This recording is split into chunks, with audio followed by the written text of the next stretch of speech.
El pregoner Tacho Benet ha posat el punt d'inici a la Setmana Cultural de l'Aplec del Caragol, que acabarà amb els 3 dies de festa al recinte dels Camps Elisis.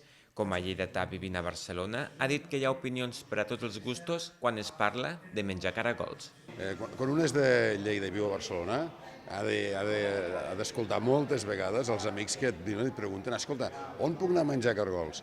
Però hi ha gent que li costa de menjar-los. Hi ha països en què els en trobarien estranyíssim, no? L'acte també ha servit per fer entrega del Premi Caragol Bové, que ha anat a parar als integrants de la pel·lícula Alcarràs i que ha recollit la mateixa Carla Simón. Crec que a la pel·lícula no podia faltar-hi de cap manera una cargolada, no? I que a més que va ser bonic també poder introduir aquesta manera de fer-ho a la brutesca que fan els personatges, que és molt, molt típica d'aquí, que moltes persones ens han preguntat com es fa, no? Que ho han descobert gràcies a la pel·lícula. El premi que ningú vol rebre, el llimac en honor a la pífia lleidatana, ha estat atorgat al Club Lleida Esportiu per la seva mala gestió de l'entitat.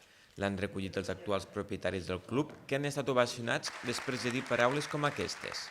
Tendré que acostumbrarme y por lo menos ya sé que hay un parámetro que no debo abordar. Tengo que intentar hacer las cosas mínimamente bien. Per últim, Noelia Roy, cap de colla de Camí de Montcada, ha estat la guanyadora del 10è concurs de rodolins i versos satírics.